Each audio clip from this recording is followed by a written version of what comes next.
إن الحمد لله نحمده ونستعينه ونستغفره ونعوذ بالله تعالى من شرور أنفسنا ومن سيئات أعمالنا من يهده الله فلا مضل له ومن يضلل فلا هادي له أشهد أن لا إله إلا الله وحده لا شريك له وأشهد أن محمدا عبده ورسوله اللهم صل وسلم على سيدنا محمد وعلى آله وصحبه أجمعين أما بعد فيا عباد الله اتقوا الله حق تقاته ولا تموتن إلا وأنتم مسلمون قال الله تعالى في كتابه الكريم يا أيها الذين آمنوا كتب عليكم الصيام كما كتب على الذين من قبلكم لعلكم تتقون. Artinya, wahai orang yang beriman, diwajibkan ke atas kamu berpuasa sebagaimana diwajibkan ke atas orang sebelum daripada kamu, agar kamu bertakwa. Surah Al-Baqarah ayat 183. Ikhwanil muslimin, terlebih dahulu saya berpesan kepada diri saya sendiri dan saudara-saudara jamaah sekalian, marilah kita bertakwa kepada Allah dengan sebenar-benar takwa, yakni mentaati perintah-perintah Allah dan meninggalkan segala larangannya. Mudah-mudahan pesanan khatib mengenai takwa dalam setiap kali khutbah Jumaat menginsafkan kita semua bahawa takwa memainkan peranan penting dalam pembentukan akhlak manusia. Inilah matlamat utama puasa Ramadan, seperti mana firman Allah yang dibaca dalam muqaddimah khutbah ini.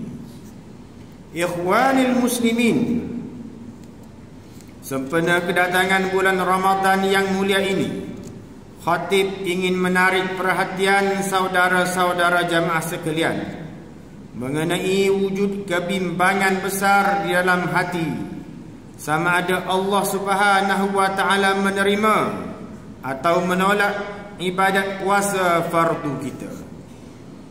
Jika Allah menolak, maka kita akan termasuk sebagai golongan yang rugi.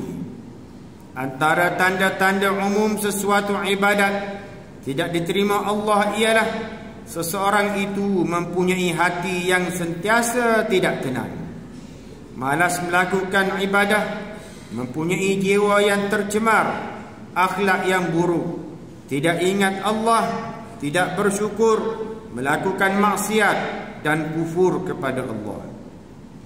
Kelakuan-kelakuan tercela ini dianggap sebagai musibah telah menimpa ke atas diri sendiri.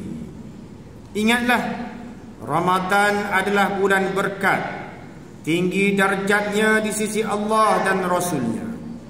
Oleh kerana besar berkatnya yang Allah anugerahkan kepada hamba-hambanya, maka Ramadan dianggap sebagai penghulu segala bulan. Seluruh umat Islam berpeluang mendapat pahala berlipat ganda, balasan-balasan kebaikan yang banyak dan tawaran bertaubat terbuka luas. Ganjaran-ganjaran hebat ini tidak ada pada bulan-bulan yang lain. Bagi keselesaan umat Islam beribadat pada bulan Ramadan ini, Allah Subhanahu wa taala menyediakan lingkungan ruang angkasa langit dan bumi yang luar biasa. Pintu-pintu syurga dibuka, pintu-pintu neraka ditutup, dan syaitan-syaitan diikat. Rasulullah sallallahu alaihi wasallam bersabda, قد جاءكم رمضان شهر مبارك افترض الله عليكم صيامه تفتح فيه أبواب الجنة ويغلق فيه أبواب الجحيم وتغل فيه الشياطين فيه ليلة خير من 1000 شهر. Rawahu Ahmad. Maksudnya, telah datang bulan Ramadan, bulan penuh berkat, maka Allah mewajibkan kamu sekalian untuk berpuasa pada bulan itu. Saat itu pintu-pintu syurga dibuka, pintu-pintu neraka ditutup, para syaitan diikat, dan pada bulan itu pula terdapat satu malam yang nilainya lebih baik dari 1000 bulan. Ikhwanil muslimin, ingatlah pelaksanaan puasa Ramadan ini menghadapi ujian dan kesukaran yang hebat. Kita pasti akan menghadapi lapar, haus, mudah letih, bibir kering dan mengantuk. Dalam suasana yang mencabar ini, nafsu-nafsu jahat yang ada dalam diri seseorang atau mungkin telah lama bersarang dalam hati akan menganggap puasa ini suatu ibadah yang menyusahkan. Jika nafsu jahat ini tidak dapat dikawal, maka akan merosakkan prestasi puasa dan amal-amal soleh yang lain. Rasulullah sallallahu alaihi wasallam bersabda, "Rubba sha'im laisa lahu min siyamihi illa al-ju' wa rubba qa'im laisa lahu min qiyamihi illa as-sahr." Rawahu Ibnu Majah. Maksudnya, boleh jadi orang yang berpuasa itu tidak mendapat apa-apa daripada puasanya melainkan lapar, dan boleh jadi orang yang berqiyam itu tidak mendapat apa-apa daripada qiyamnya melainkan hanya berjaga malam. Menurut Imam Al-Ghazali, nafsu manusia terbahagi kepada 3 jenis. Pertama, nafsul ammar, yakni nafsu jahat yang mendorong manusia melakukan kejahatan. Kedua, nafsul lawwam, yakni nafsu yang mula dapat dikawal tetapi masih was-was antara dosa dan pahala. Dan yang ketiga, nafsul mutmainnah, yakni nafsu yang telah mencapai ketenangan atau kebahagiaan dalam melaksanakan kebaikan dalam Islam. Ingatlah saudara-saudara jamaah sekalian, Allah menjadikan bulan Ramadan sebagai bulan jihad untuk meningkatkan kemuliaan dan membersihkan jiwa hamba-hambanya serta menghapuskan nafsu-nafsu jahat yang menghalang kita mencapai matlamat puasa Ramadan ini. Apa yang nyata, keberkatan Ramadan tidak diperolehi secara mudah.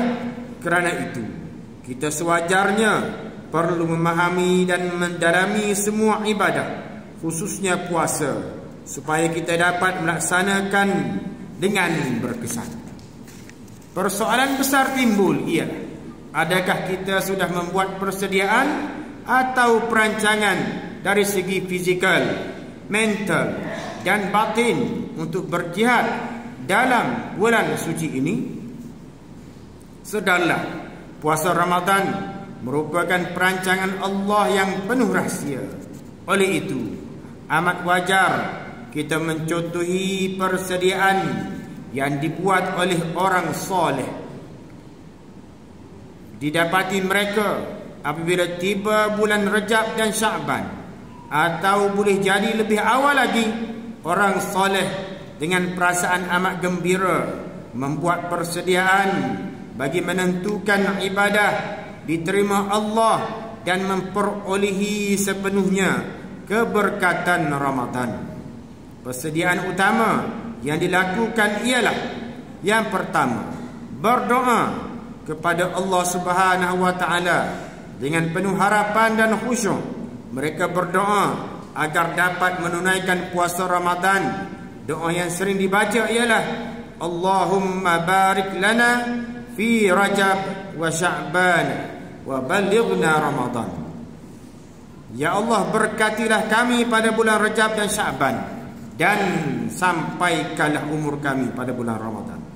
Kedua, mengulangi taubat nasuha untuk meningkatkan keyakinan diri memperolehi keberkatan Ramadan. Ketiga, mengqadha puasa dan membayar fidyah puasa jika tertinggal kerana sakit atau sebab-sebab tertentu.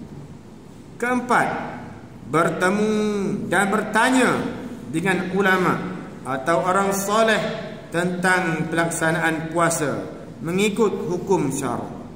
Mengetahui fadilat waktu berbuka, fadilat waktu bersahur, rahsia waktu malam, rahsia waktu fajar Ramadan, mempelajari zikir-zikir dan doa-doa khusus dan sebagainya. Kelima, memperbanyak amal soleh seperti sedekah, solat tahajud, puasa sunat, membaca Al-Quran dan sebagainya, bermula daripada bulan Rajab lagi. Keenam, menjaga kesihatan tubuh badan supaya puasa dapat dilaksanakan dengan sempurna. Bagi mereka yang ada masalah kesihatan, perlu rujuk dengan pegawai perubatan untuk mendapat panduan mengawal pemakanan. Ketujuh, bertekad untuk mengelak pembaziran dalam bulan Ramadan. Dan yang ke-8, tawakal, berharap ibadat puasa dan amal soleh yang lain mendapat keredaan Allah. Ikhwanil muslimin, akhir sekali, khatib ingin mengingatkan bahawa umat Islam sangat beruntung kerana diberikan peluang untuk menjalani ibadah puasa di bulan Ramadan. Keistimewaan ini janganlah disia-siakan. Buatlah persediaan yang sewajarnya untuk menyambut bulan mulia ini. Moga-moga di akhir bulan Ramadan nanti kita akan menjadi seorang Muslim yang lebih baik dari semua segi berbanding sebelumnya. Allah berfirman, Ya ayyuhalladzina amanu taqullaha wal tanzur nafsum ma qaddamat lighad wattaqullaha innallaha khabirum bima ta'malun. Artinya, wahai orang yang beriman, bertakwalah kamu kepada Allah, dan hendaklah setiap diri memperhatikan apa yang telah diperbuatnya untuk hari esok, yakni di akhirat. Dan bertakwalah kepada Allah, sesungguhnya Allah Maha mengetahui apa yang kamu kerjakan. Surah Al-Hasyr ayat yang ke-18. Ikhwanil muslimin, akhirnya marilah kita berdoa kepada Allah Subhanahu wa taala agar menyelamatkan kita semua daripada segala wabak penyakit dan bala bencana. Perbanyakkanlah melakukan amal soleh dan menghindari segala perkara yang membawa kemurkaan Allah Subhanahu wa taala. Ingatlah bahawa mengambil riswah dan salah guna kuasa, mengambil bahan-bahan yang memabukkan dan salah guna dadah, serta segala perbuatan haram akan membawa kehinaan di dunia dan akhirat. Khatib juga ingin menegaskan bahawa di dalam harta kita terdapat hak orang lain yang perlu kita tunaikan, khususnya zakat. Majlis Agama Islam Kelantan adalah badan yang dipertanggungjawabkan untuk menguruskan zakat dan wakaf di negeri Kelantan. Justru salurkanlah zakat dan wakaf anda kepada majlis.